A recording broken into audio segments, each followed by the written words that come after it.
We got fuel, we got new sprockets, and we got new chain installed.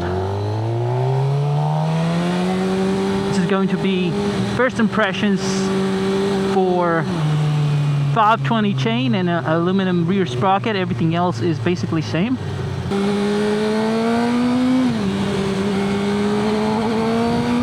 I think it's accelerating just a little bit better, but I don't think I'm losing as much speed with engine braking. It's coasting a lot more. I have to put a little more brake input. All right, how do we feel? It feels like throttle is smoother. I feel like power is more accessible. It's peppier. It revs easier. It's just easier to get up the rev range.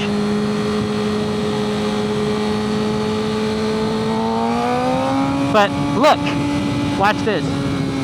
It's not dropping the speed. It's not doing as much engine braking. I have to rely on the brakes a lot more than I used to. I'm not sure if I'm a fan of that. I loved hard engine braking that this bike had.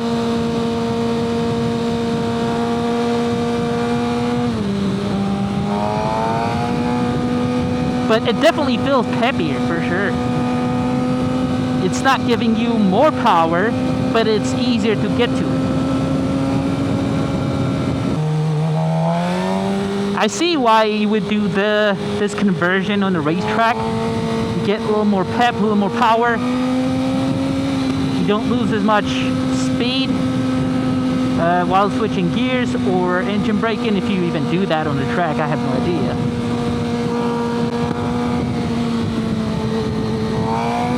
But it definitely feels better. You know what I mean? One thing I do wish I had done though, and that is to take it at the shop and to let them do it. I'd rather have paid for whatever I spent amount of time on getting this put together and taken apart. Well, you could say the knowledge acquired is priceless. So that is something pretty valuable, but come on, man.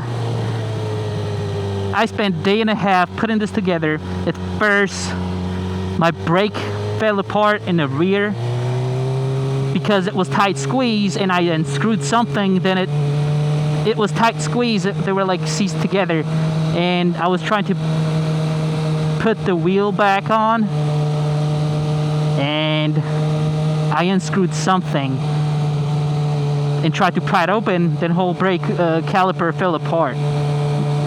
I had to figure out how to put that together. I was also having a hard time breaking a chain because I didn't realize how much pressure you have to put into it.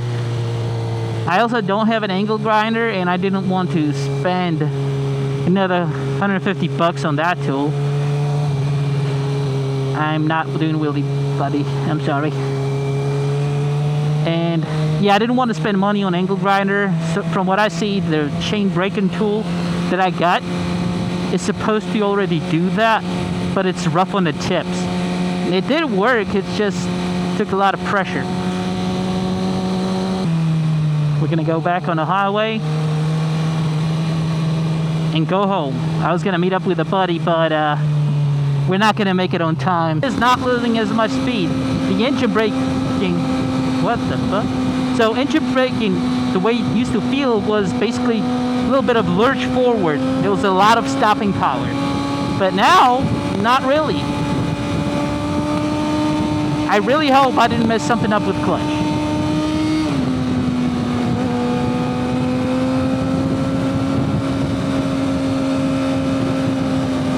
Alright, so the easiest way to explain the difference is it's easier to make that red needle go up, and it takes more effort to make that needle come down. It is retaining more RPMs compared to what it used to, and it's accessing those RPMs a little bit easier.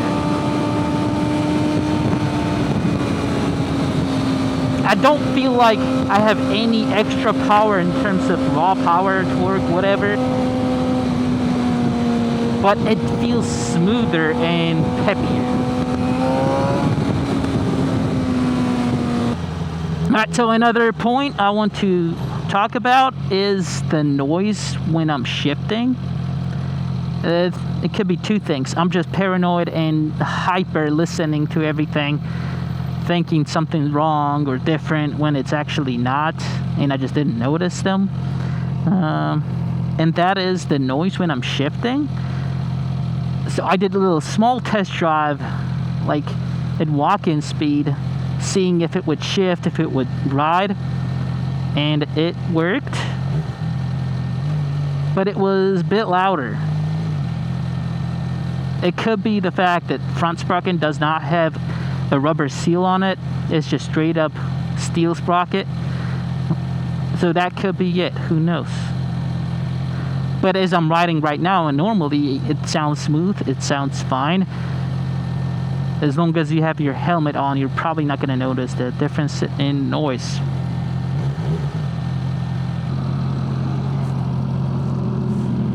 Booster! I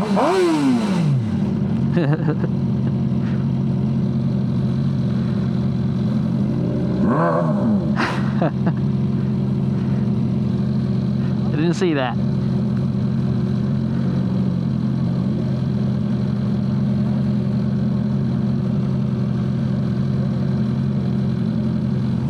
But dude, where's your gear, bros? Yes, if you guys don't know, in Pennsylvania, as long as you're over 21, you don't have to wear a helmet. Oh, I'm in second gear. Alright, it is noticeably easier to accelerate out of stop in second gear. That booster does sound good. It's got a little more roar to it. Another way to kind of describe it is it feels a little more like the way it felt on a smaller bike. It has that little more get-go. You got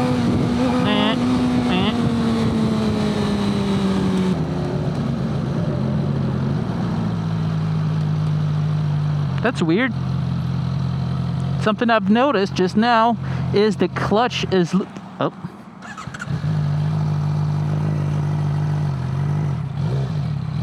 clutch is loose. I hope a bolt didn't come out. I'm gonna pull over.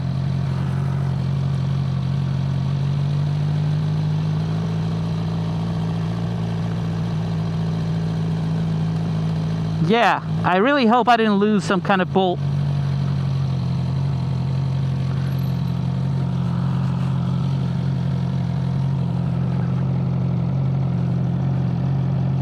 Looks fine.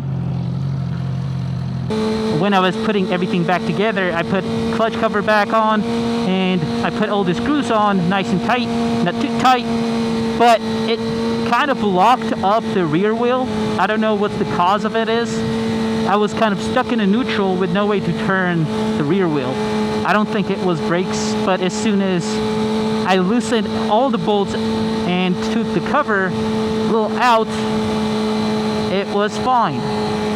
I made sure that all the bolts were to the right places, and as far as I knew, it was fine. I even checked the diagram. It's tighter with more speed.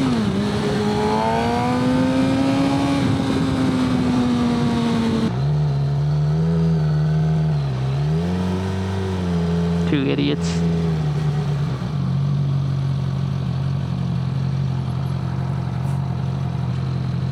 Yeah, another thing I noticed, when it stalled, it was less aggressive with the stall. It didn't lurch as much. What, am I just making shit up now? I don't know.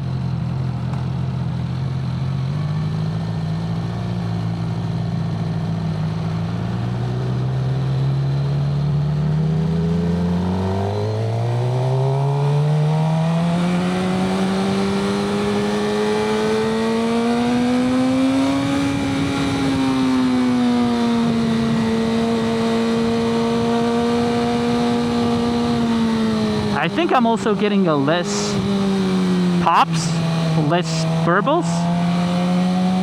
I don't have any. I still have cats. Everything is stock. I just got M4 slip-on, but I'm not getting as much backfire. It could be because it's retaining more power while off the throttle. It's burning out all the fuel instead of.